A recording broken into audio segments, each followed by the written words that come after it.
Bien, ahora sí, estamos en la segunda parte de Mateo capítulo 24. Lo había hecho en vivo, pero no salió como yo quería, así que me dispuse a grabarlo para que, bueno, las ideas puedan ser entendidas de mejor manera.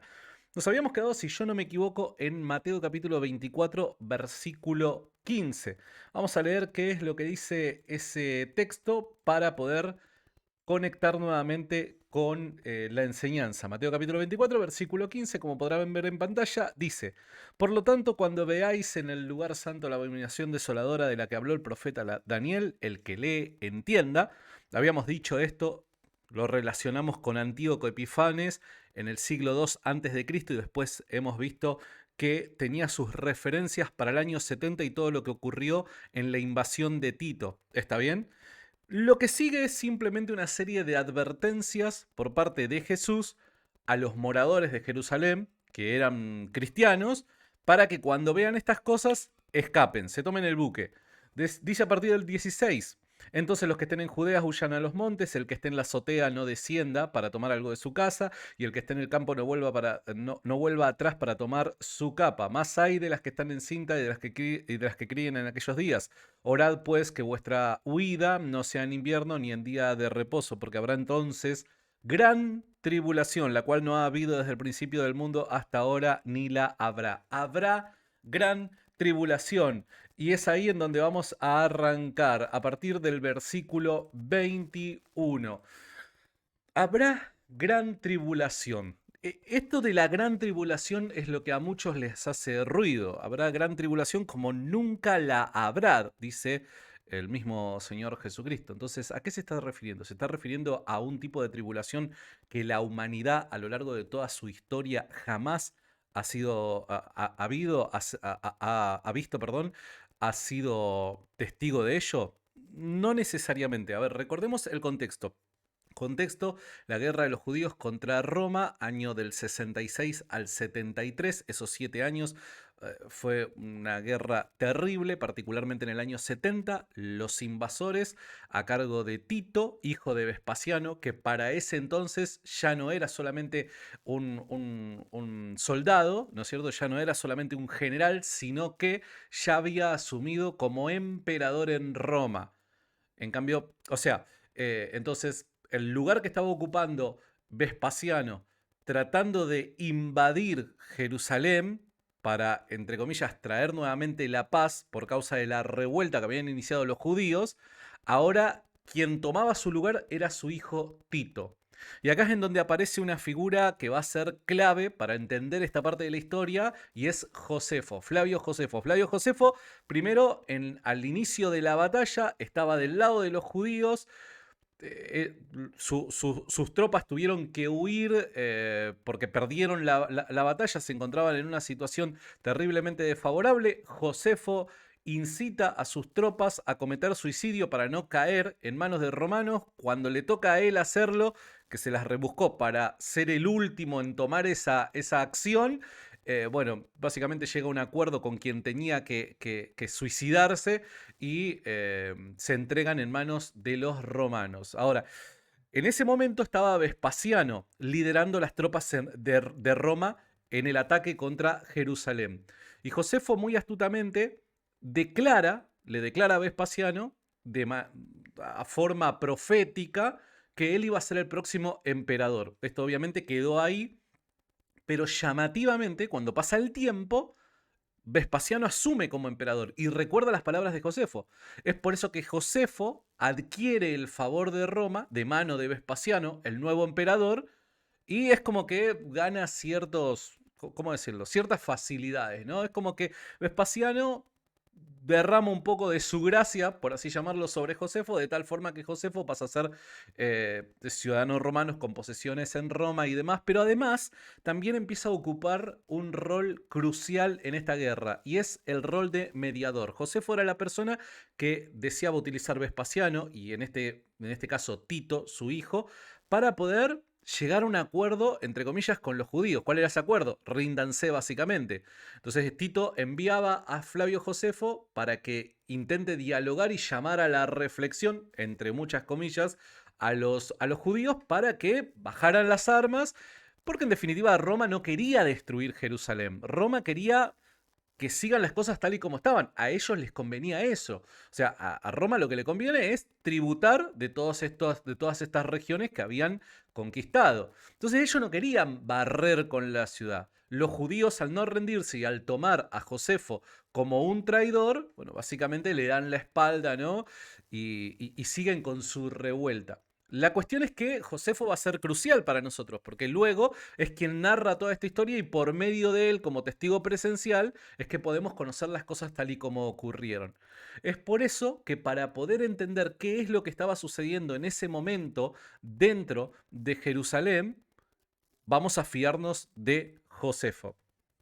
Recuerden que todo esto que estoy mencionando es simplemente para ver a ver si hay algún registro histórico que nos permita a nosotros pensar que todo este discurso de Mateo capítulo 24 que Jesús hace encuentra su cumplimiento no en un futuro distante o cercano para nosotros, personas del siglo XXI, sino si halló ya su cumplimiento en el año 70. ¿Está bien?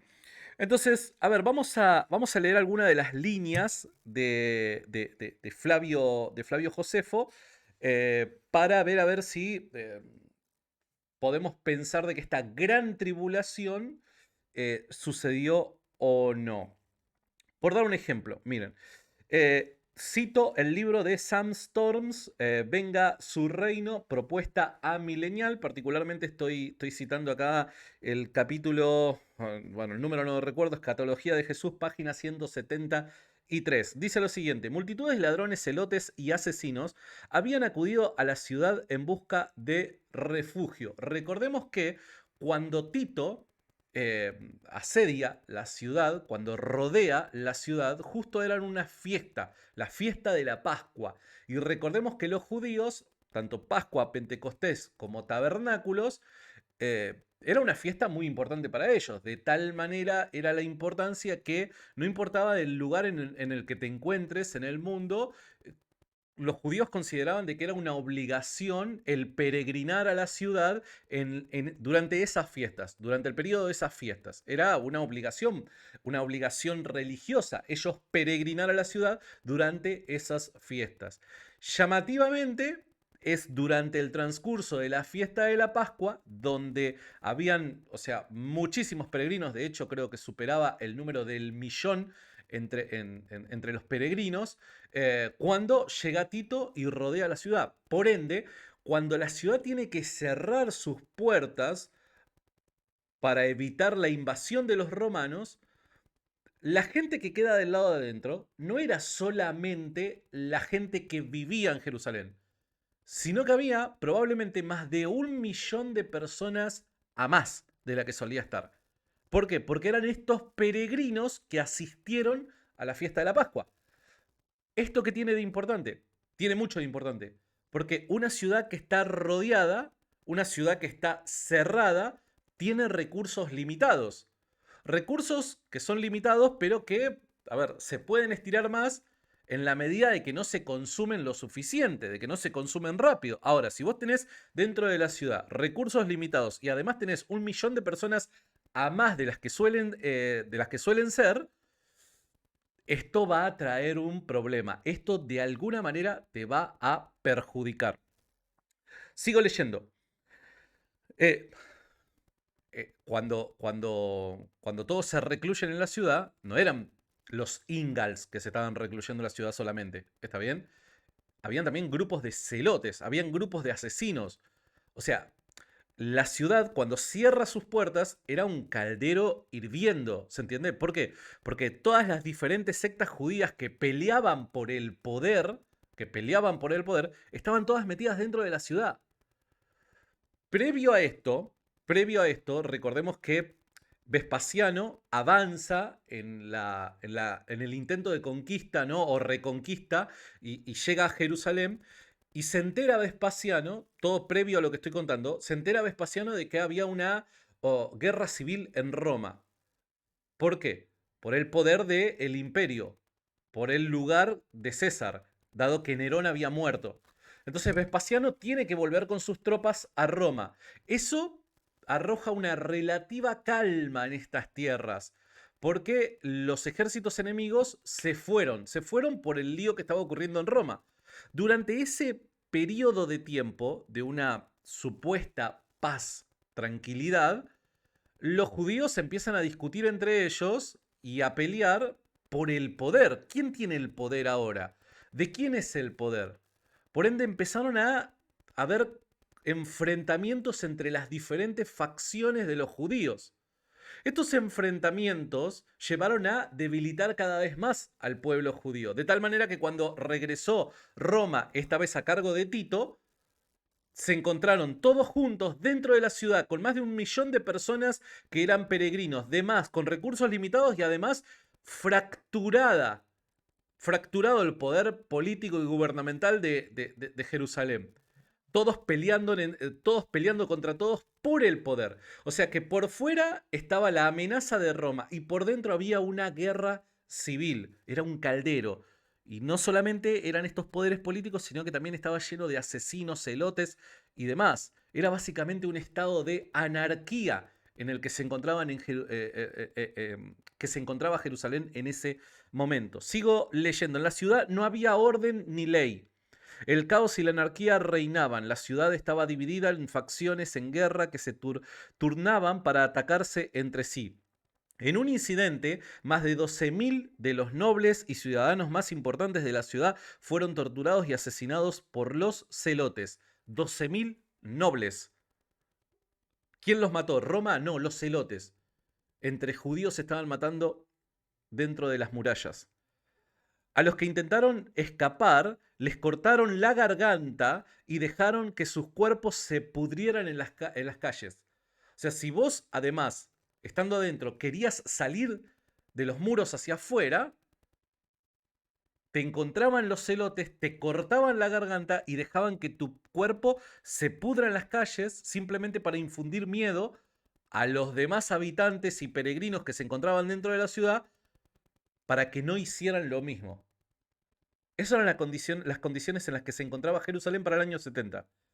A los que intentaron escapar, bueno, la sepultura se hizo imposible. Las enormes pilas de cadáveres llenaban las calles o eran arrojados desde las murallas de la ciudad. A esto Josefo describe y dice lo siguiente. Ahora sí, estoy citando Guerra de los Judíos. Dice: el ruido también de los que estaban peleando era incesante, tanto de día como de noche. Pero la lamentación de los que lloraban superaban a la otra, es decir, el ruido de la lucha. La lamentación superaba el ruido de la lucha.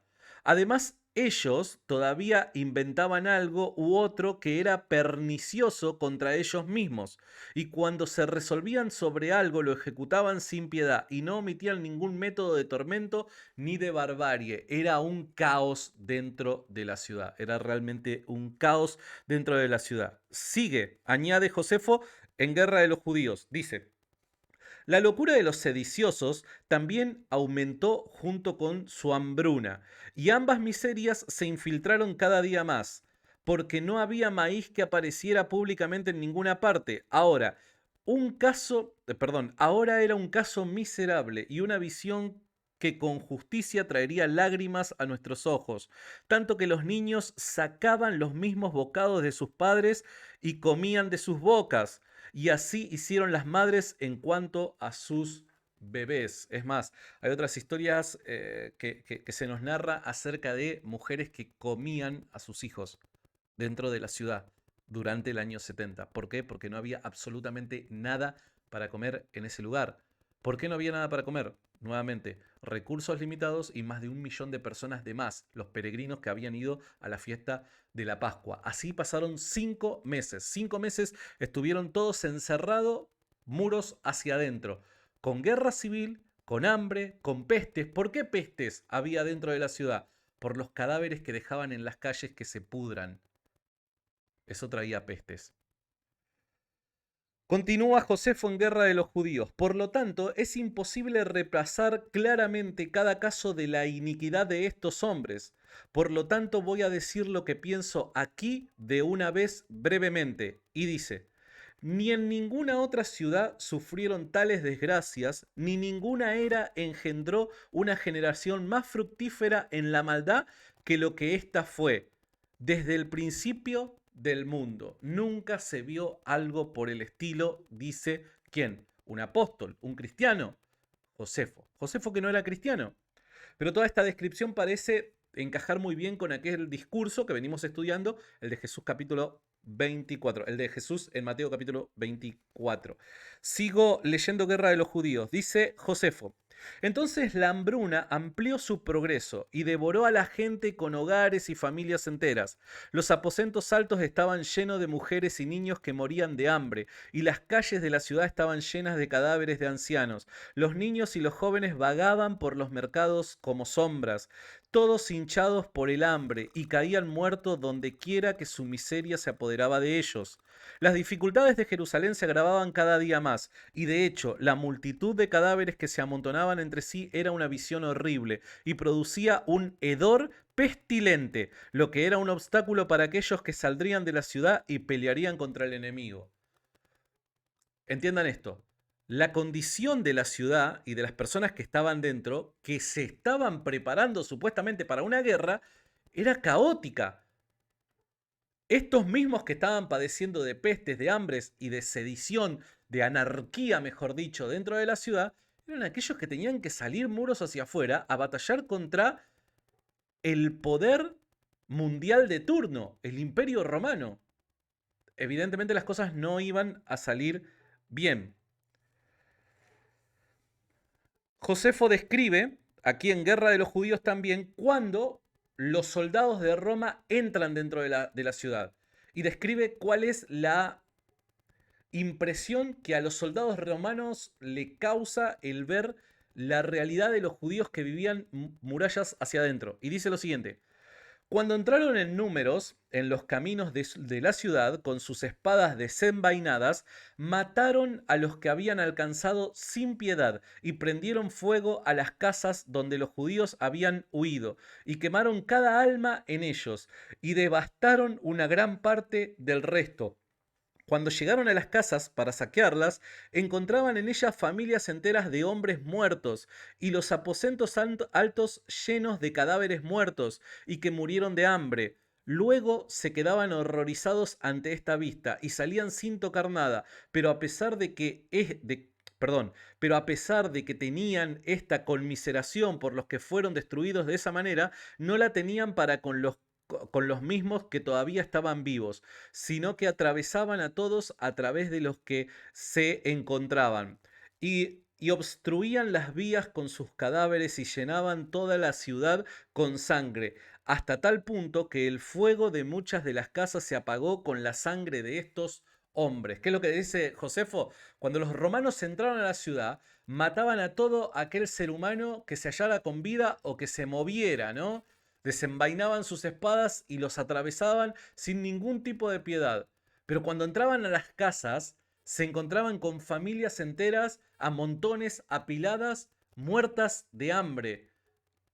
Y les causaba repugnancia el hedor de los muertos en masa que habían cuando ingresaban dentro de las casas de los judíos.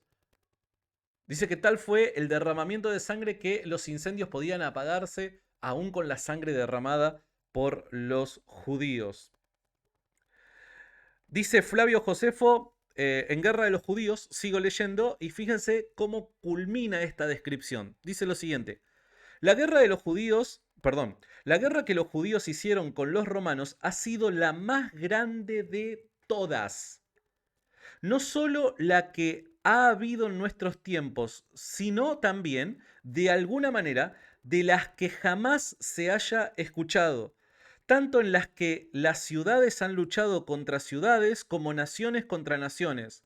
En consecuencia, me parece que las desgracias de todos los hombres desde el principio del mundo, si se comparan con la de los judíos, no son tan considerables como la de ellos. Básicamente esta fue la mayor guerra que alguien en la historia de la humanidad haya visto, haya presenciado. No hubo otra que se pudiera comparar con la devastación sufrida por el pueblo judío. ¿Quién lo está diciendo? ¿Un cristiano? No. Un judío no convertido al cristianismo. Ahora, reitero, ¿no? Seguramente la cantidad de citas que yo les pueda presentar describiendo lo que ocurrió en el año 70 no sea para muchos suficiente, más que como algo anecdótico, histórico. Mirá qué buen dato, lo voy a retener. ¿Qué es lo que quiere decir particularmente Jesús cuando dice que no habrá otra como esta? Reiteramos, verso 21, vamos a leer qué es lo que dice nuevamente. Mateo capítulo 24, versículo 21 dice, porque habrá entonces gran tribulación, la cual no ha habido desde el principio del mundo hasta ahora ni la habrá. Ese ni la habrá es el gran problema que nos reúne. ¿Qué quiere decir Jesús con ni la habrá? Quiere decir Jesús que esa gran tribulación no va a ser comparable con ninguna otra en el pasado, pero tampoco se podría llegar a esperar una superior en el futuro. ¿Qué quiere decir Jesús? Porque algunos podrían hasta intentar comparar lo sucedido en el año 70 con, por dar un ejemplo, la Segunda Guerra Mundial. Y cuando haces números de la cantidad de decesos que hubieron, la cantidad de daño que hubo y demás, evidentemente en la Segunda Guerra Mundial hubo mucho más daño que en la guerra del año 70. Entonces eso parece que quiere decir que la guerra del año 70 no fue la gran tribulación, dado que Jesús hace hincapié, no habrá otra tribulación como la hubo en este caso, o como la habrá en este caso. No habrá otra. Entonces cuando comparamos con otros hechos trágicos de la historia, parece que sí hubo otras. Bueno, para esto se resuelve de la siguiente manera. Hay que intentar entender el lenguaje bíblico para transmitir este tipo de ideas. Comparemos otros pasajes de la Escritura que se expresan de forma similar para saber si nuestra interpretación, nuestra manera de leer este pasaje es correcta o no. Vamos un instante a Éxodo capítulo 11, verso 6. Éxodo capítulo 11, verso 6 y leemos lo siguiente. Y habrá gran clamor por toda la tierra de Egipto, la cual nunca hubo ni habrá jamás. Nunca hubo un clamor tan fuerte como el de Egipto en Éxodo capítulo 11, versículo 6. No lo sé. Pero bueno, nos encontramos con palabras similares, ¿no? A ver, vamos a Éxodo capítulo 9, verso 16. Éxodo capítulo 9, verso 16. Y dice, y a la verdad yo te he puesto para mostrar en ti mi poder, para que mi nombre sea anunciado por toda la tierra. Este me parece que me equivoqué, no era el que quería citar. Éxodo 10:14, a ver qué es lo que dice Éxodo 10:14. Dice, y subió la langosta sobre toda la tierra de Egipto y se asentó en todo el país de Egipto, en tan gran cantidad como no la hubo ni la habrá después. Otra vez, similar la manera en la que se intenta describir un hecho profético, ¿no les parece? Vamos a Ezequiel, capítulo 5, versículo 9. Ezequiel, a ver si me permiten encontrar Ezequiel, sería fantástico. ¿Dónde está? Acá está. Capítulo 5, versículo 9. Vamos a ver qué es lo que dice. Dice, y haré en ti todo lo que nunca hice, ni jamás haré cosa semejante a causa de todas tus abominaciones, ni haré tampoco cosa semejante. ¿Esto a quién se lo está mencionando? Bueno, al parecer algunas de las ciudades sobre las cuales Dios envía profecía de destrucción. Lo llamativo es que esta calamidad, que parece ser descrita en el Antiguo Testamento, a la luz de las guerras del último siglo, no parece que describa realmente que la guerra profetizada, perdón, que la guerra profetizada haya sido así como se la describe. Reitero, y haré en ti lo que nunca hice, ni jamás haré cosa semejante. ¿Qué fue lo que Dios profetizó por medio de Ezequiel a una determinada nación de tal manera que lo que hizo con esa nación o lo que iba a hacer con esa nación no sería comparable con lo que nunca más haría a otra nación? Bueno, evidentemente, reitero, a la luz de los acontecimientos del último siglo, me cuesta encontrar algo en el pasado del mundo antiguo que Dios haya hecho a alguna nación que sea superior a nivel catastrófico de lo sucedido en el último siglo pasado. Sabemos por qué menciono el siglo pasado, el siglo XX, porque el siglo XX fue el siglo de las guerras. Las grandes guerras y tragedias a nivel militar sucedieron en el siglo XX. O sea, si nosotros simplemente juntáramos todas las guerras que se produjeron en el siglo XX y contabilizáramos la cantidad de decesos y pérdidas a nivel económico que se han producido a raíz de las guerras y la comparáramos con todas las guerras de todos los tiempos, exceptuando evidentemente el siglo XX las supera a todas. Esto es terrible. El siglo XX, la tragedia, las tragedias ocurridas en el siglo XX a raíz de las diferentes guerras y dictaduras a lo largo y ancho de este mundo, tanto en pérdida de vidas como en pérdida económica, superan ampliamente a, a si nosotros sumamos todas las pérdidas en vida y a nivel económico que se efectuaron por causas militares durante toda la historia de la humanidad. Los últimos 100 años superan a toda la historia de la humanidad en este aspecto. Entonces, reitero, no parece esto describir fielmente lo que ocurrió en la historia de la humanidad. Vamos a Daniel capítulo 9, verso 12. Daniel capítulo 9, verso 12. Y él ha cumplido la palabra que habló contra nosotros y contra nuestros jefes que nos gobernaron, trayendo sobre nosotros tan grande mal, pues nunca fue hecho debajo del cielo nada semejante a lo que se ha hecho contra Jerusalén. ¿Realmente fue así esto? En reiteradas oportunidades nos encontramos con que, al parecer, los autores bíblicos, para destacar un determinado evento y que se pudiese entender no solamente la gravedad, sino el énfasis que le quieren poner a las consecuencias de dicho evento, parecen utilizar un lenguaje hiperbólico, exagerado. Y esta exageración simplemente no tiene la exageración como objetivo poder confundir a la gente o mentirles, sino que es un tipo de lenguaje propio de aquel entonces simplemente para destacar un determinado punto, una idea del autor y para que quede grabada en nuestra mente como lectores. Pero el ejemplo que les voy a mostrar ahora es el más claro de todos. Y si ustedes me permiten, vamos a ir a Segunda de Reyes, capítulo 18, verso 5. Segunda de Reyes, capítulo 18, verso 5. Presten atención que dice lo siguiente. En Jehová Dios de Israel puso su esperanza. Ni después ni antes de él hubo otro como él entre todos los reyes de Judá. Parece que no hubo otro rey como el rey Ezequías, ¿no? Comenzó a reinar Ezequías, sí. No hubo otro como Ezequías, ni antes ni después, dice la escritura en el verso 5. Ni después ni antes de él hubo otro como él entre todos los reyes de Judá. Como Ezequías no hubo otro, antes ni después.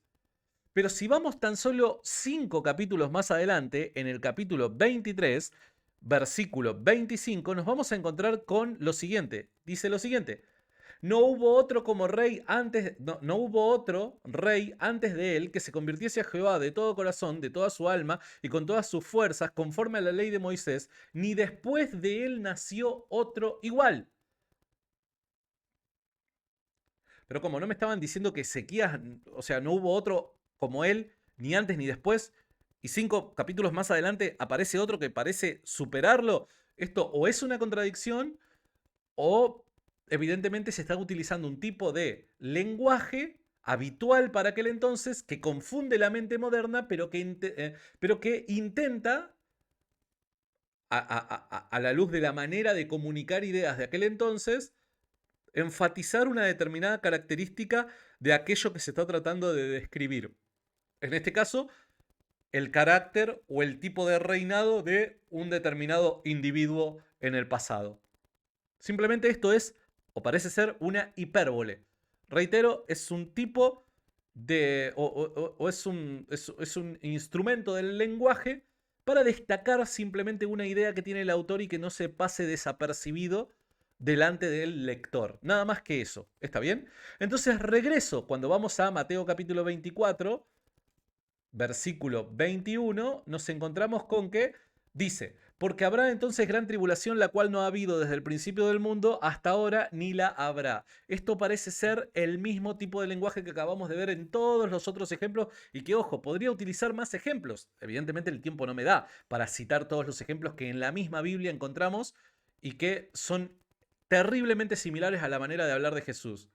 Lo que pasa es que nosotros hay veces que leemos las escrituras con lentes del siglo XXI. Si una persona del siglo XXI escribiera lo que está escribiendo Jesús, evidentemente la idea ¿cuál es?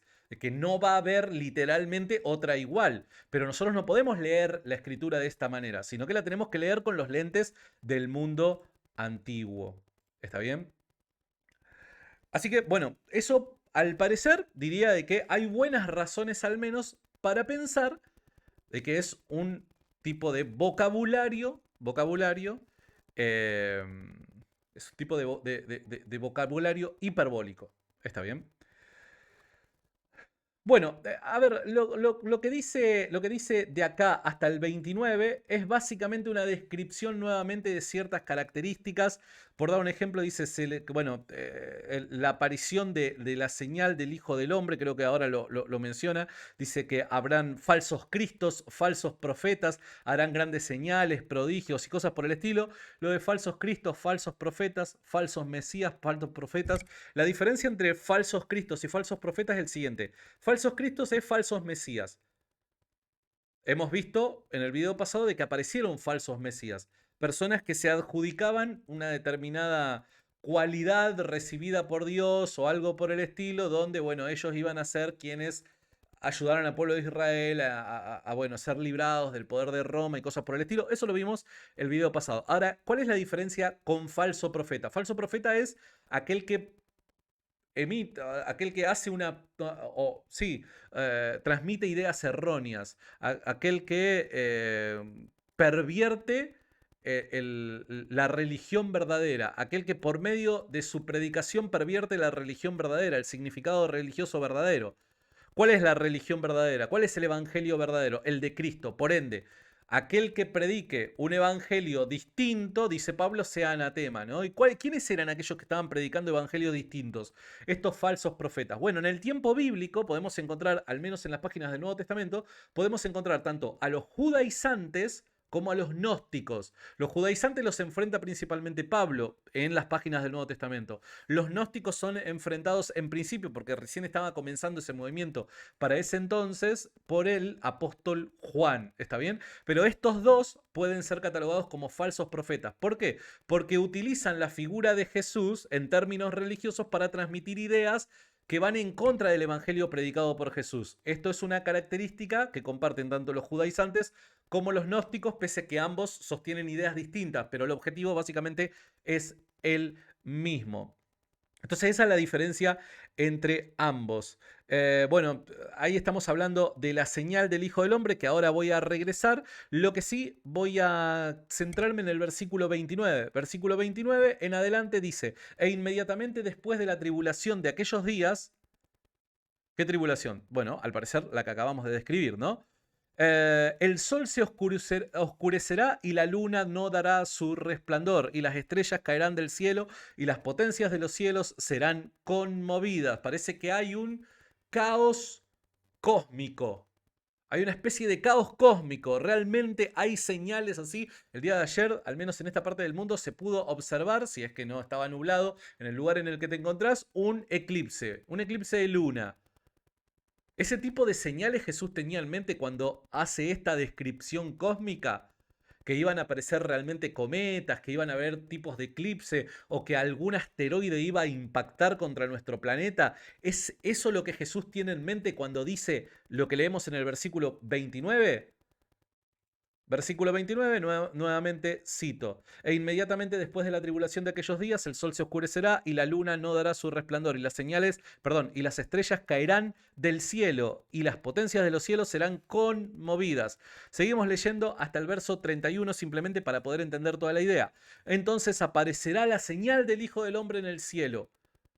Y entonces lamentarán todas las tribus de la tierra y verán al Hijo del Hombre viniendo sobre las nubes del cielo con poder y gran gloria. La segunda venida de Cristo. Y enviará a sus ángeles con gran voz de trompeta y juntarán a sus escogidos de los cuatro vientos desde un extremo del cielo hasta el otro. Bien, eso parece ser los ángeles literalmente viniendo del cielo, ¿no? De alguna manera descendiendo y de alguna forma recolectando a toda la iglesia alrededor del mundo, ¿no? Hay veces que tenemos que usar un poco la imaginación para pensar de la forma en la que nos imaginamos esto, ¿no? O sea, em, yo he visto muchas películas o series también religiosas donde Jesús literalmente baja parado de una nube, baja del cielo parado de una nube y aparecen un montón de ángeles que son dispersos por todo el mundo y es como que en todo el mundo, en París, en Notre Dame, en Australia, en Bangkok, van buscando a los cristianos y es como que los van elevando y los van reuniendo todos en Jerusalén y ahí, bueno, Jesús toca tierra y toda la iglesia está reunida y cosas por el estilo, ¿no? ¿Es realmente eso lo que literalmente va a pasar? Reformulo la pregunta. ¿Es realmente eso lo que Jesús nos está diciendo que va a pasar en Mateo capítulo 20, 24, versículo 29, 30 y 31? Bueno, yo no estoy tan seguro de que sea así. Primero vamos a aclarar un punto, si ustedes me permiten. Ahí está. Primero vamos a aclarar un punto, y es el lenguaje... Uy, me acabo de agarrar el dedo. Y es el lenguaje cósmico, de vuelta, las señales en los cielos, el lenguaje cósmico. ¿Cuántos no habrán oído a alguien en las lunas en sangre que había alguna señal y que iba a pasar algo terrible con Israel y con la iglesia y pasaron las lunas en sangre y no pasó absolutamente nada y la gente sigue viendo cuando ve terremotos, cuando ve un asteroide, cuando pasa algo, automáticamente ya lo relaciona con Mateo capítulo 24? Bueno, a ver, el lenguaje cósmico es parte del vocabulario profético, aquel que sea un lector de la Biblia, de la Escritura, ya sea de cualquier libro del Antiguo o Nuevo Testamento, va a encontrar similitudes, va a encontrar este tipo de vocabulario en diferentes textos de índole profética. ¿Está bien? Por dar un ejemplo, vamos a dar algún ejemplo. Vamos a Isaías capítulo 13, versículo 9. Isaías capítulo 13, me voy para acá. Isaías capítulo 9. 9:13 dije, ¿no? No, 13:9, nada que ver, perdón. 13:9. Dice lo siguiente: He aquí el día de Jehová viene terrible y de indignación y ardor de ira para convertir la tierra en soledad y raer de ella a sus pecadores. Por lo cual las estrellas de los cielos y los luceros no darán su luz, y el sol se oscurecerá al nacer, y la luna no dará su resplandor, y castigaré al mundo por su maldad, y los impíos por su iniquidad, y haré que cese la arrogancia de los soberbios, y abatiré la altivez de los fuertes. Ahora, fíjense una cosa, esto no es una profecía del fin del mundo. Esto es una profecía contra Babilonia particularmente. Contra Babilonia. Ahora, cuando Jehová trajo destrucción sobre Babilonia, ¿se han visto estos fenómenos cósmicos? ¿Se esperaban ver estos fenómenos cósmicos? Vamos a otro ejemplo. Ezequiel capítulo 32. Ezequiel capítulo 32, verso 7 y 8. Dice lo siguiente, lo leemos. Y cuando te haya extinguido, cubriré los cielos y haré entenebrecer sus estrellas. El sol cubriré con nublado y la luna no hará resplandecer su luz. Haré entenebrecer todos los astros brillantes del cielo por ti y pondré tinieblas sobre tu tierra, dice Jehová el Señor. ¿Es esto una descripción del fin del mundo? No necesariamente, sino que esto es una profecía, según el verso 2, a Egipto. Es una profecía sobre Egipto. Vamos al versículo 8, si les parece.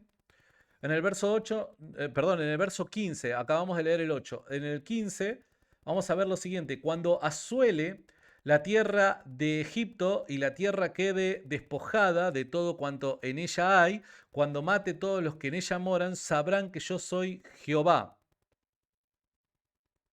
Bueno, siguiendo la idea, ¿no?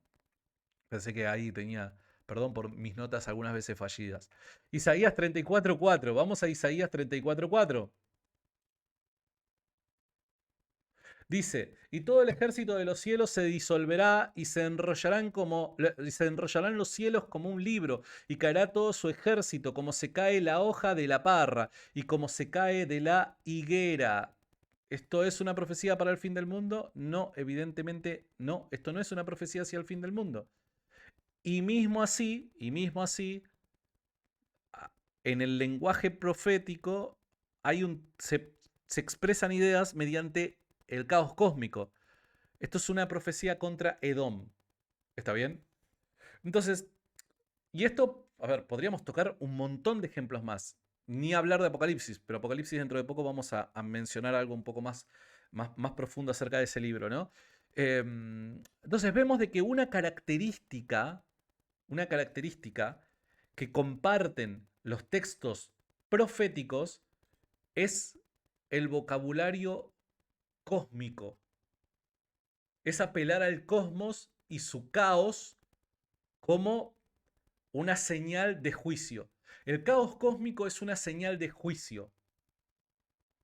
Los antiguos, y particularmente la gente de Israel, cuando leía caos cósmico en textos proféticos, no creía que como astrónomos tenían que empezar a observar las constelaciones a ver si Libra chocaba contra el Leo. ¿Se entiende?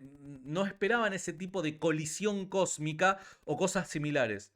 Sino que cuando se habla de esta manera en la Biblia, en esa cultura, en la cultura de los autores de la Biblia, este tipo de caos cósmico pretende describir cambios en los poderes gubernamentales que rigen dominio sobre la faz de la Tierra. Los cambios terrenales a nivel político, gubernamental, se expresan de esta manera, a través del caos cósmico. Entonces, cuando un profeta venía y hablaba acerca del caos cósmico, la gente no hacía esto para mirar el cielo, sino que hacían esto y esperaban que hayan cambios en los poderes gubernamentales. Eso es lo que pretende indicar el autor. ¿Está bien? Pero sé de que esto no es lo único y que muchos de ustedes sabrán entender este punto que estoy mencionando. Por dar un ejemplo, Hechos capítulo 2. Fíjense qué interesante que es. Porque en Hechos capítulo 2, si ustedes me permiten, vamos un cachito a Hechos capítulo 2. ¿Cuál es el contexto de esto que vamos a leer? A ver, ¿lo tengo en pantalla? No, no lo tengo en pantalla. Ahora sí lo tengo en pantalla. ¿Cuál es el contexto de esto que vamos a leer? El contexto es el siguiente. Los discípulos que estaban en el aposento alto orando reciben el Espíritu Santo. Como lenguas de fuego se posan sobre los discípulos y de repente empiezan a hablar otras lenguas. Todas las personas que se encontraban en ese momento ahí peregrinando de diferentes naciones dicen, estos hablan mi idioma natal, estos hablan en este idioma, estos hablan en otro idioma. Entonces empiezan a acusar a los discípulos de Jesús como personas que podían haber caído en un tipo de borrachera o algo por el estilo. Entonces, en ese momento de confusión, donde se estaba calumniando a los discípulos de Jesús, Pedro se levanta y ofrece una respuesta fascinante que intenta explicar el fenómeno que estaba sucediendo en ese momento del cual los israelitas estaban siendo testigos. Y presten atención a lo que dice. Porque estos no están ebrios, como vosotros suponéis, puesto que es la hora tercera del día. Mas esto es lo dicho por el profeta Joel. Fíjense, él está queriendo explicar este fenómeno que están presenciando mediante las palabras de Joel. Y fíjense cuáles son las palabras de Joel que él elige para poder explicar esto. Dice, y en los postreros días, dice Dios, derramaré mi espíritu sobre toda carne, y vuestros hijos y vuestras hijas profetizarán, vuestros jóvenes verán visiones y vuestros ancianos soñarán sueños. Y de cierto sobre mis siervos y sobre mis siervas en aquellos días derramaré mi espíritu y profetizarán. Y daré prodigios arriba en el cielo y señales abajo en la tierra, sangre, fuego y vapor de humo. ¿Cuándo hubo sangre, fuego y vapor de humo? Y el sol se convertirá en tinieblas. ¿En qué momento se convirtió en tinieblas? Y la luna en sangre. ¿Cuándo sucedió eso? antes que venga el día del Señor, grande y manifiesto, y todo aquel que invocare el nombre del Señor será salvo. Y ustedes podrán decir, bueno, pero esta última mención pudo haber sido una mención refiriéndose al regreso de Cristo. No, ¿por qué? Porque no es apropiado para el contexto. Pedro, ¿qué es lo que estaba queriendo comunicar? Estaba queriendo ofrecer razones de de cuándo esperar el regreso del Mesías, o estaba queriendo explicar cuál es la razón por la cual estos se comportaban de la forma en la que se comportaban, por qué sus compañeros, discípulos de Jesús, se comportaban de la forma en la que se comportaban. Evidentemente esta segunda, nada tiene que ver el regreso de Cristo en esto que hemos leído. Y mismo así Pedro hace referencia a las palabras del profeta Joel con la intención de explicar este fenómeno que se estaba viviendo en la tierra, no en el cielo. En el cielo no estaba pasando absolutamente nada. ¿Se entiende? Entonces aquí podemos ver que este lenguaje profético tiene como principal objetivo no describir una realidad cósmica en el universo. Nuestra Vía Láctea se mantiene tal y como estaba, sino un cambio en la Tierra. Ahora ustedes dirán, bueno, pero ¿qué cambio ocurrió en la Tierra? ¿Cuál fue el cambio que ocurrió en la Tierra? El pueblo de Dios. Ese fue el gran cambio. La eclesia, la asamblea, había sido dada ¿a quién en Sinaí? Al pueblo de Israel, a los descendientes sanguíneos de Abraham, con quien Dios había hecho su pacto. Los descendientes sanguíneos de Abraham eran las tribus de Israel. Dios en Sinaí establece el pueblo de Israel como tal, como nación, inaugura el pueblo de Israel como nación, y a sus 12 tribus les designa ciertas labores, que en definitiva su intención original, ¿cuál era? Era levantar un pueblo de reyes y sacerdotes. Sabemos lo que pasó con el becerro de oro y demás, y que los sacerdotes terminan limitándose, o la función sacerdotal termina limitándose a la tribu de Leví. ¿Está bien? Pero básicamente el pueblo de Israel era el pueblo de Dios.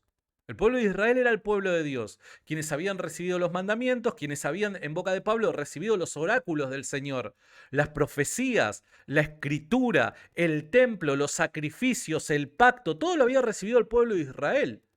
Y por medio de la idea era bendecir a todas las naciones de la tierra, tal y como Dios se lo había dicho a Abraham.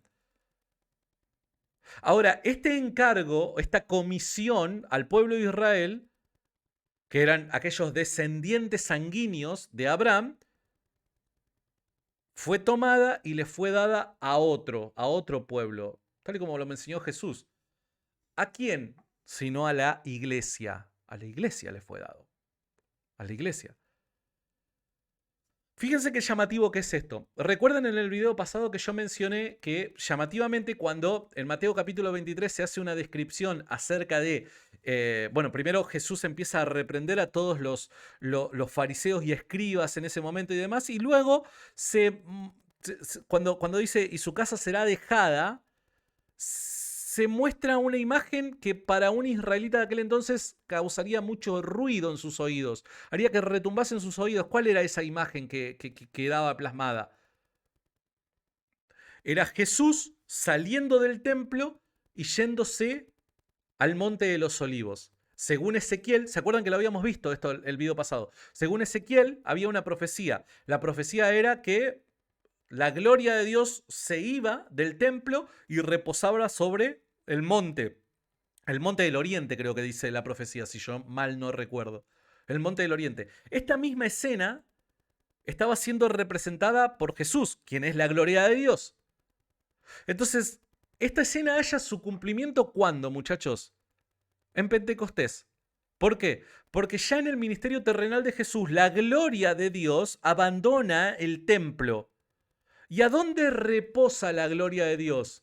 Según Hechos capítulo 2, la gloria de Dios desciende sobre los apóstoles. Y la iglesia es aquella que recibe la gloria de Dios. Es el pueblo de Dios, los redimidos por Cristo. Los santos se convierten en el pueblo de Dios. Y ya por el hecho de ser israelita ya no sos pueblo de Dios. Pueblo de Dios es aquel que está en Cristo. Punto y aparte. Es por eso que, fíjense, que es lo que habíamos dicho nosotros, cuando bajo un lenguaje profético, o perdón, dentro de la modalidad del lenguaje profético se utilizaba simbólicamente una descripción cósmica, ¿qué es lo que se buscaba describir? No algo que esté pasando en los cielos, sino algo que está pasando en la tierra y por lo general era un cambio de poder. Fantástico, porque es que Pedro, cuando se encuentran los discípulos hablando en lengua porque recibieron el Espíritu Santo, cita este pasaje de Joel haciendo referencia al caos cósmico que menciona el profeta. Porque evidentemente está habiendo un cambio de poder. ¿Cuál es ese cambio de poder? La gloria ha abandonado el templo de los israelitas, descendientes de sangre de Abraham, y ha reposado sobre la iglesia. Ahora la asamblea de Dios, el pueblo de Dios o la iglesia, ya no era Israel como tal, sino la iglesia. ¿Está bien? Entonces ahí es en donde se encuentra el cumplimiento de la descripción de caos cósmico. Ahora, tenemos otro pasaje. Voy a saltear un instante el tema de la señal del Hijo del Hombre, que eso va a causar un poco de ruido probablemente. Tenemos otro pasaje que es los ángeles del cielo. Los ángeles del cielo recolectando de todos los rincones de la tierra a los elegidos de Dios. ¿Quiénes son los ángeles? ¿Son seres transparentes con alitas que están bajando del cielo? No. Ángeles son mensajeros.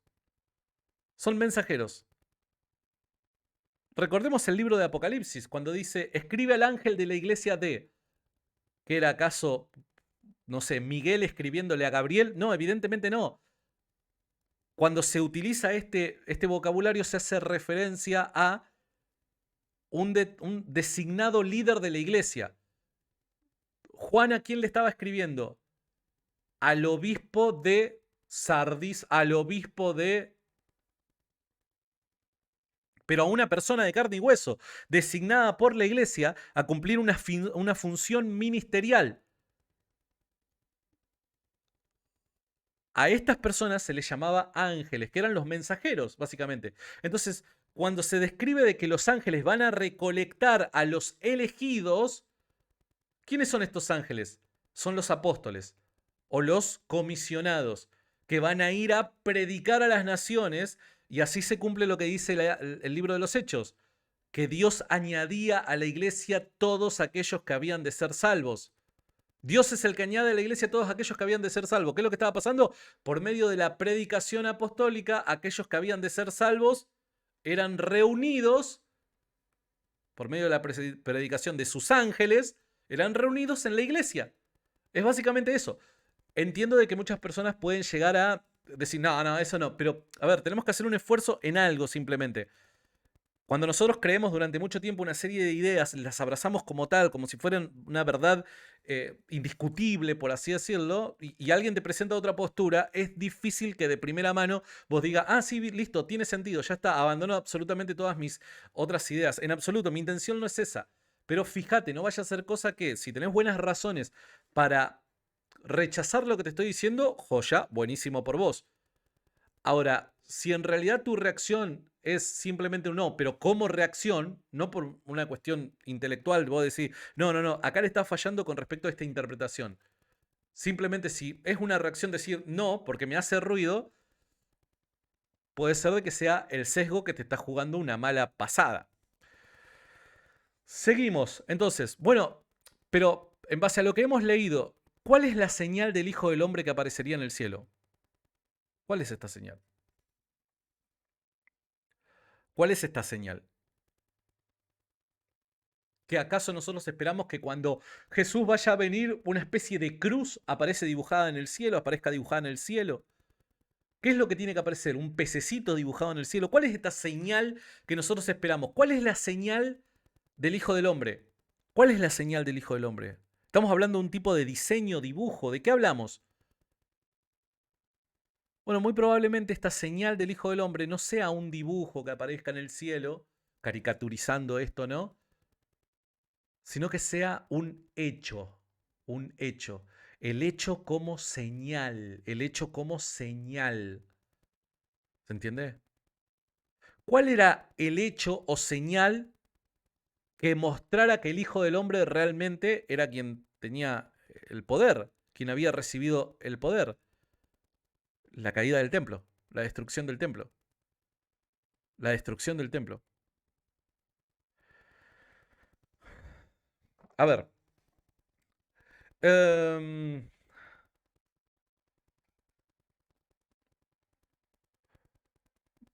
Dice también el texto que, y recordemos, esto lo hemos mencionado, si yo no me equivoco, lo hemos mencionado en el video pasado, pero lo voy a volver a mencionar, ¿no? Cuando Jesús habla en Mateo capítulo 24, voy a regresar a este pasaje, Mateo capítulo 24, verso 29, si yo no me equivoco. No, 30. Entonces aparecerá la señal del Hijo del Hombre en el cielo. Cuando Jesús hace referencia a sí mismo bajo el título de Hijo de Hombre, ¿qué es lo que quiere decir? Está haciendo referencia a un individuo que aparece en el Antiguo Testamento que ha sido descrito de la misma forma. ¿Recuerdan Daniel capítulo 7, la visión de Daniel 1 como hijo de hombre que venía hacia el anciano de días? Así dice el texto. Uno como hijo de hombre que venía al anciano de días y éste recibió poder, dominio, gloria, etcétera, etcétera, etcétera. ¿Se acuerdan? Daniel capítulo 7, versículo 14. Si yo no me equivoco, pido disculpas si me equivoco, puede ser de que mi memoria falle. A ver. 13. Dice, miraba yo en la visión de noche y he aquí con las nubes del cielo, chachán, chachán, nubes similar a lo que esperamos de Jesús, ¿no? Que venga parado sobre una nube. Venía uno como hijo de hombre, similar a lo que dice Jesús, que vino hasta el anciano de días, que vino hasta el anciano de días, que vino hasta el anciano de días. Y le hicieron acercarse delante de él, y le fue dado dominio, gloria y reino, para que todos los pueblos, naciones y lenguas le sirvieran. Su dominio es dominio eterno, que nunca pasará, y su reino es uno que nunca será destruido. ¿De quién estamos hablando acá? ¿Quién es este hijo de hombre? Evidentemente Jesús. Es el único que recibe esto. Como dice en el versículo 14, y le fue dado dominio, gloria y reino, para que todos los pueblos, naciones y lenguas le sirvieran. ¿A quién más le sirven y en quién más se cumple esto si no es en el mismo Jesucristo? ¿Cuándo se cumple esto, muchachos? Bueno, leamos un cachito Mateo capítulo 24 y versículo 18. Y dice, y Jesús se acercó y les habló diciendo, toda potestad me es dada en el cielo y en la tierra. Similar a lo que ocurre con este hijo de hombre de Daniel capítulo 7, versículo 13 al 15. ¿No les parece? Jesús se ve como el hijo del hombre. Ese hijo de hombre que aparece en Daniel capítulo 7. Es el mismo Jesús. Y Jesús en Mateo capítulo 28, en la resurrección, dice eso que dice Daniel en 7:14, que el Hijo del Hombre recibiría dominio, poder, gloria y que todos le servirían, etcétera, etcétera, se cumplió. Soy yo. Por eso me es dado todo dominio, poder, etcétera. Se cumplió. Soy yo. Esa persona soy yo. Y se cumplió eso de Daniel. Por eso es que en el juicio a Jesús, creo que es Mateo capítulo, 27. Denme un segundo, a ver. No, 26.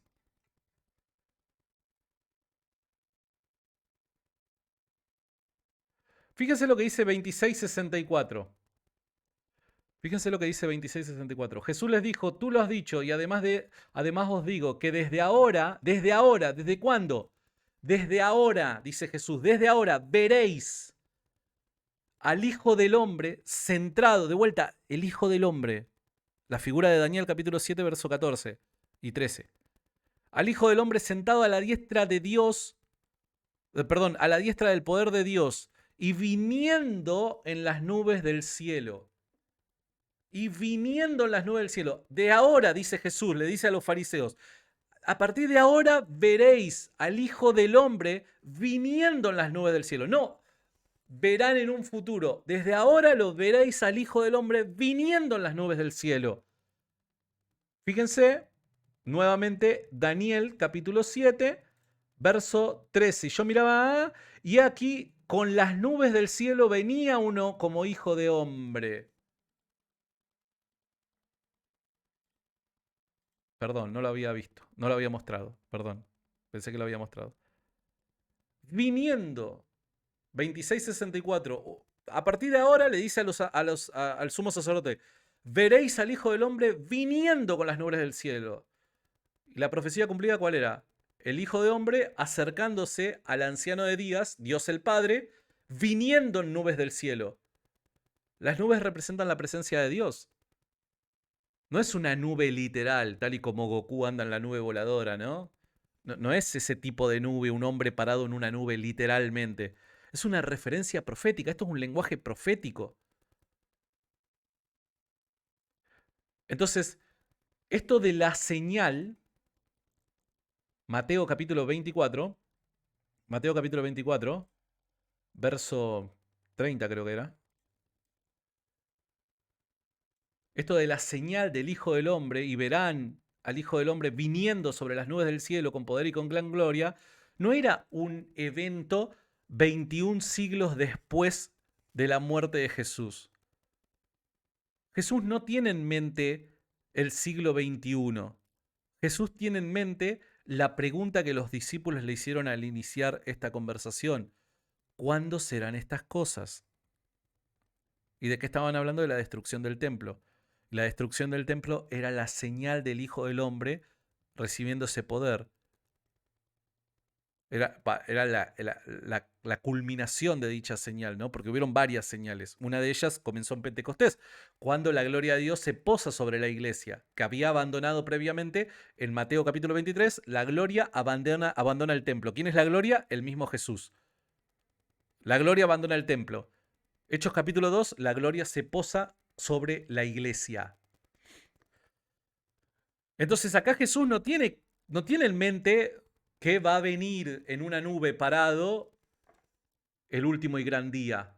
No tiene eso en mente. La nube es lenguaje simbólico, profético, tal y como sucede en Daniel capítulo 14. ¿Se entiende? Entonces, la señal era la destrucción del templo. ¿Pero qué es el templo? El templo es el cielo y la tierra. Esto lo hemos visto, creo que en el video pasado, donde cito a Enoc, cito a Jubileos y no me acuerdo qué otra cosa más, ¿no? Que parece, según todos estos textos, parece que los judíos de aquel entonces entendían que el templo era el cielo y la tierra, era el punto en donde se unían cielo y tierra. Eso creían los judíos de aquel entonces. Entonces aparecerá la señal del Hijo del Hombre, ¿dónde? En el cielo. Y entonces lamentarán todas las tribus de la tierra. ¿Cuáles son las tribus de la tierra? Bueno, si vos buscás la palabra tribu, que es la palabra, si yo no me equivoco, lo tengo por acá anotado, filé, si yo no me equivoco. Eh, no lo había explicado lo del libro de jubileos. Ahora voy con eso. ¿Es filé? Sí, filé. La palabra filé aparece generalmente en el Nuevo Testamento y se usa para referirse a las tribus de Israel. Por dar un ejemplo, esta misma palabra aparece en Mateo capítulo 19, versículo 28, Lucas 2, 36, Hechos 13, 21, Romanos 11, 1 y Hebreos 7 del 13 al 14. La única excepción para esta palabra, refiriéndose a tribus de Israel, es el libro de Apocalipsis. El libro de Apocalipsis es la única excepción a esta regla. Después, en todas las demás menciones en el Nuevo Testamento, esta palabra, que se traduce como tribu, hace referencia al pueblo de Israel, a las diferentes tribus del pueblo de Israel. ¿Cuáles son las tribus que van a lamentar este hecho, que es el Hijo del Hombre viniendo con poder? ¿Quiénes son esas tribus, sino el pueblo de Israel, aquellos que le han rechazado? A los suyos vino y los suyos no le recibieron. Los suyos fueron los que le crucificaron. ¿Quiénes son, sino los suyos, aquellos que van a lamentar por estas cosas? Nos equivocamos. Evidentemente, las señales que Jesús está mencionando en el pasaje que estamos leyendo se darán cuenta el error que cometieron mediante estas señales y ahí lamentarán lo hecho. ¿Quiénes lo van a lamentar? ¿Los germánicos? ¿Los mexicanos? ¿Quiénes son los que van a lamentar? Los que lo van a lamentar son aquellos que atentaron contra la vida de Jesús, que eran sus contemporáneos. el poder político de Jerusalén. Cuando hablamos de cielo y tierra, ¿no? Recién hacíamos una mención al respecto, cielo y tierra pasarán, también dice la Biblia, ¿no? Jubileos capítulo 8, versículo 19, Primera de Enoc 26:1 y Ezequiel 28:12 parecen indicar, según algunos eruditos, que la idea de cielo y tierra o un punto de unión entre el cielo y la tierra era el templo. Al parecer, los judíos creían que el templo era el cielo en la tierra. De hecho, hay personas que creen de que el templo fue erigido, ¿no? En el mismo lugar en donde se encontraba el Edén y cosas por el estilo. Pero ¿por qué es que se creen estas cosas o se creían esas cosas? ¿Por qué pasaban esto? ¿Por qué pasaba esto? Porque evidentemente creían de que ese lugar era un lugar donde se conectaba el cielo con la tierra. Pero se dice, cielo y tierra pasarán, haciendo una referencia nuevamente al templo. Entonces, a ver, yo sé de que muy probablemente a muchos no les cierre lo que estoy diciendo, a muchos algunos lo rechacen y demás. Y alguno quizás se atreva a decir, ah, no, pero vos lo que estás haciendo, como me dijeron el otro día, un comentario de verdad bastante, que deja bastante que desear.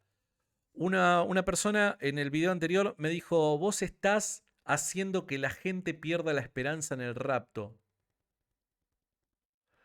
Chicos, si ustedes tienen la fe o la esperanza puesta en el rapto, muchachos, tienen que aprender a leer la Biblia, tienen que leer más Biblia, porque la Biblia no dice que tienen que poner la esperanza en el rapto, la Biblia dice que tienen que poner la esperanza en Cristo, no en el rapto.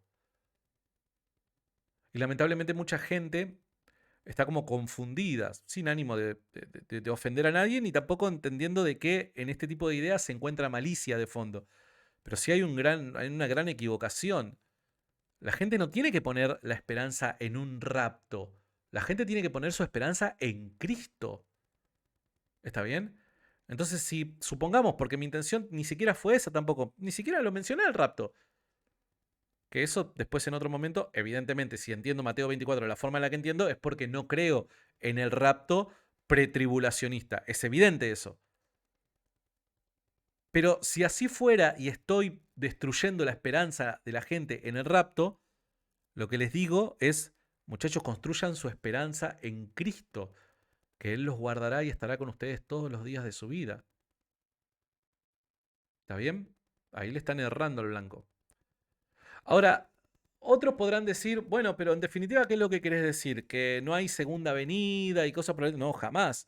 Yo creo en una segunda venida literal de Jesucristo. Yo creo que Jesús va literalmente a regresar para establecer por completo el reino de Dios en la tierra y así nunca más irse del medio de su pueblo. Yo lo creo plenamente a eso. Eso creo de que va a ser así. ¿Y pero cuáles son las señales? Porque todo el tiempo estamos buscando como que señales, ¿no? Para poder abrir nuestro periódico y encontrarnos, bueno, ah, mirá, ya está, acá está la señal, acá está la señal. Bueno, estas que hemos mencionado en Mateo 24, evidentemente yo no creo que sean señales de los últimos tiempos.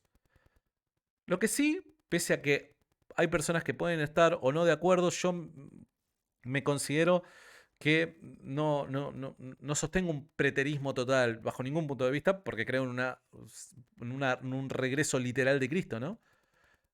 Hay personas que lo que voy a mencionar ahora también dicen, no, eso ya pasó y pasó en el año 70. Yo no creo que sea así. Dice Jesús, más como en los días de Noé, así será la venida del Hijo del Hombre. Porque como en los días de Noé, antes del diluvio, estaban comiendo y bebiendo, casándose y dándose en casamiento, hasta que Noé entró en el arca y no entendieron nada hasta que el diluvio se los llevó a todos, así será también la venida del Hijo del Hombre. Yo creo que esa es la señal. La señal es la apatía religiosa, así como en los días de Noé. Fíjense qué interesante que es, porque lo que Jesús dice acerca de los días de Noé, como que cualquiera, como que están viviendo en la suya, cada uno ocupado en sus cosas y demás, no es compatible con todos los versos que acabamos de leer. Guerras, rumores de guerra, terremoto, hambre, pestes y cosas por el estilo. Por un lado, toda una gran calamidad. Terremotos, falsos cristos, esto, que el otro, que pum, que pam.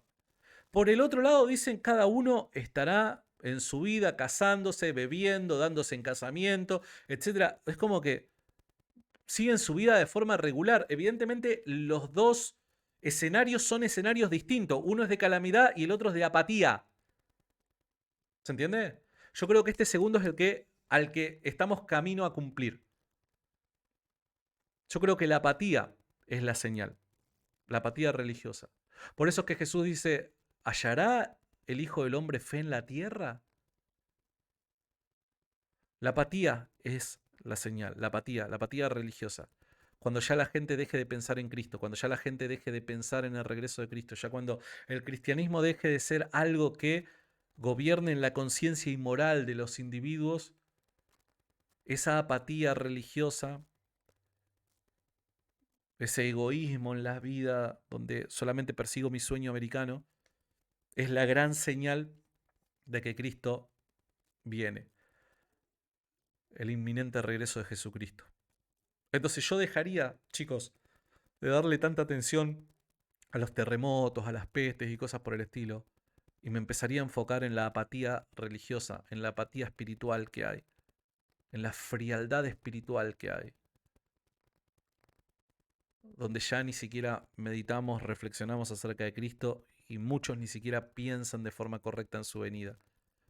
Esa es la gran señal, desde mi humilde punto de vista. Con este video no pretendo que pienses como yo, simplemente te quiero ofrecer otra perspectiva dada las múltiples preguntas que me hacían al respecto. Decinos en qué crees, decinos en qué crees, decinos en qué crees al respecto. Bueno, en esta oportunidad acá lo tienen. En esto creo y reitero, porque ya sé de que un montón de gente, te reto a un debate. No, en escatología no, chicos, porque aquel que presuma que tiene contundentemente la respuesta a todo en cuanto al tema escatológico es porque de verdad no entiende nada de escatología. Porque la escatología no es clara para asumir esa postura tan radical y contundente. Aprendamos a vivir, al menos en estos aspectos, con las diferencias. Sentémonos a tomar un café y charlemos, que seguramente de esas conversaciones vamos a salir edificados, pero de ahí a yo soy el que tiene la... No, no, no. Dios los rebendiga, espero que les haya gustado y si te gustó, déjamelo saber, si no te gustó, también déjamelo saber y déjame saber de qué te gustaría que hable la próxima vez. Dios te bendiga. Chau, chau.